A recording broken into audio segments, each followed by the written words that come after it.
no one saw this coming. An Uhuru Kenyatta and Riggy handshake? We all thought it was impossible. After all, a lot of damage had been done. Wewe nilikutoa kwa ba, nikakuunda mpaka ukakuwa rais. Usiue sisi vile baba yako aliua JM Kariuki. But yesterday, something shifted. For the first time, these two were seen in the same space. Nimeamka nimewasha mpaka stima. I cannot believe my eyes. Why? And even more shocking, there are now whispers of a merger between Jubilee and DCP.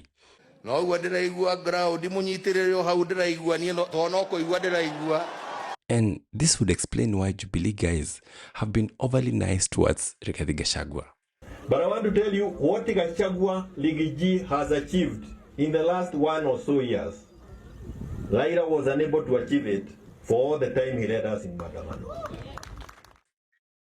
Let me explain. If you love this kind of content, go ahead and like this video and subscribe. Now let's get to the video. Mimi najua mwaka ujao mimi naenda nyumbani. Lakini nia yangu ni kuhakikisha ya kwamba wale ambao wataendelea hawatakuwa watu ya kunyanyasa na kuibia wananchi. These fellows who kept on shouting that they cannot hand over to thieves, that thieves will not be entertained in this country, those are the people who have stolen money belonging to the people of Kenya. Let us not pretend this relationship had been bad. During the 2022 campaigns, Rigathi Gachagua and his allies went all out against Uhuru Kenyatta. Personal attacks, political insults, and even after they were elected, there's an incidence of targeting Uhuru Kenyatta's property. There are people who attacked former President Uhuru Kenyatta's farm, and there were accusations that you were involved in that. Was it true? And Uhuru, he stayed silent. And in politics, silence is never forgetfulness. Ninaona hii watu ya Kasongo pale Ikulu wanashinda hapo mikutano wakisema ati Uhuru Kenyatta rais wetu hawezi fanya kazi na Riggy. Mlijua namna gani?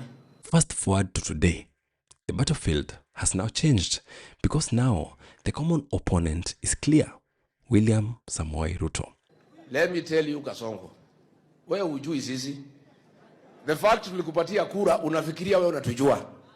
In fact you think you are one of us, you are not. And suddenly former enemies are being forced into the same room.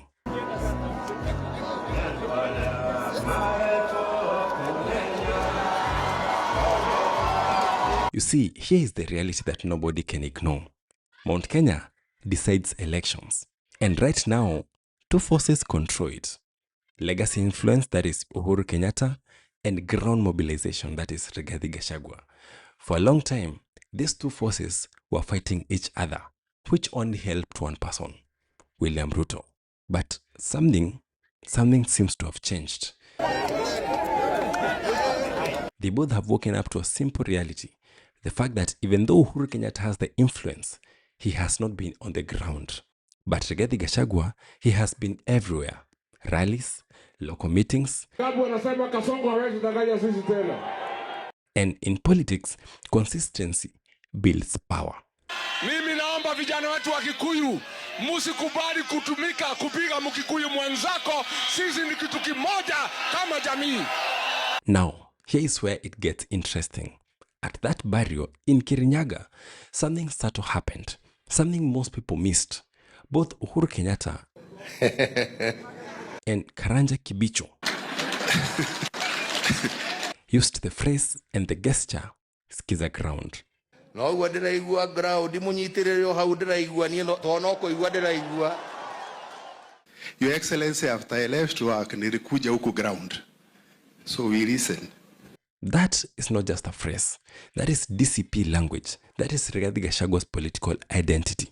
DCP, may God bless you. So, was this a coded message? Because in politics, nothing is accidental. When a former president adopts a slogan, he is not just talking, he is signaling. And the message, according to me, is that we are listening and we see you. We can be honest, Jubilee Party has been struggling. Meanwhile, DCP is rising fast, especially in the mountain. Mtu amekaribishwa kwa chama chetu cha DCP This is a party of the future. So the question becomes, should Uhuru Kenyatta fight or align with DCP? Because if they fight, they split the vote. And if they split the vote, guess who benefits? William Samoei Ruto. Uhuru Muigai wa Kenyatta leo alikuwa Kirinyaga County wakiwa na rigiji. And this is where things get serious, because what we might have witnessed is not just a merger on paper, but something more powerful, a political understanding where Jubilee steps back, DCP dominates the ground, and both move towards a shared goal, a one-term presidency for one William Samoei Ruto. Wavuvi wa pweza wote ndio hapa wamekutana. Na kwa hivyo mimi ningeuliza wavuvi wa pweza tukiongozwa na Mheshimiwa Uhuru Kenyatta, Ligiji, Matiang'i, shikaneni nyote tuwe na umoja tuweze kuokoa nchi hii. You see, we can say many things about Rigathi Gachagua, but there's one thing that we must acknowledge: the rise of Rigathi Gachagua. Rigathi Gachagua was once just Uhuru's PA. I've been personal assistant to President Uhuru Kenyatta for many years. A background player, but today he's a national force, a mobilization machine, and a kingmaker in the making.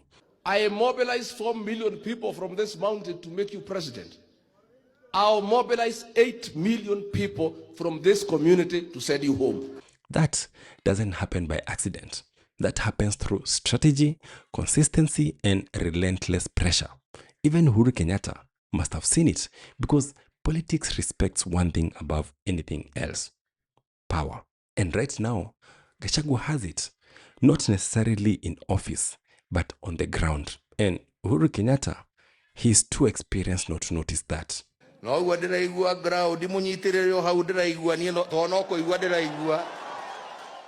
what does this mean for one William Ruto? If this alignment becomes real, then William Samoei Ruto has a serious problem, because the one region that he once dominated could now unite against him. Watu wa mlima leo tunalala viatu. Leo tunalala viatu. Uhuru Kenyatta, Rigathi Gachagua wamepatana pale kwa mazishi ya Daniel Karaba pale Kirinyaga. Sisi tumesema kitu moja, sisi kama mlima lazima tushikane. Na nguvu yetu ndio itatuwezesha hii one term ikuwe reality. Hatutaki mchezo. And in Kenyan politics, you know that when Mount Kenya votes as a block, the election is halfway decided.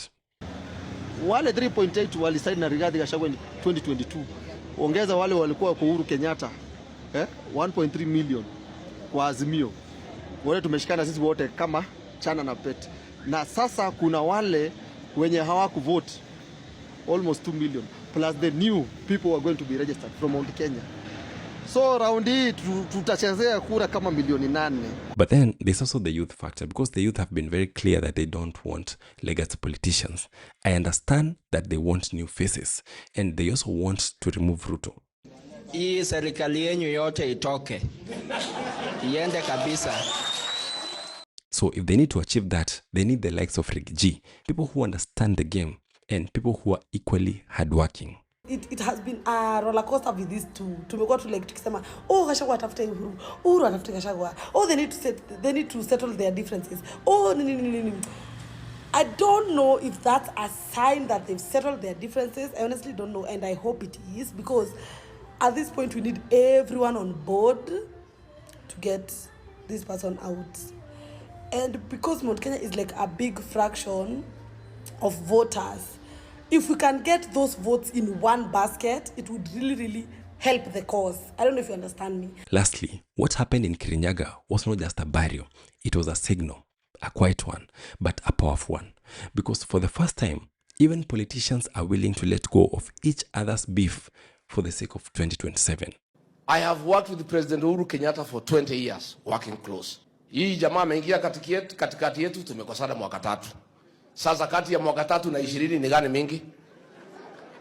And if this alliance holds, then the political map of Kenya is about to change completely. Nyinyi ndio tunatizama. Ni waombe. Please do not let your egos come before the great matter that awaits us to liberate this country on 10th of August 2027. I hear God saying, Something big is gonna happen. Subscribe.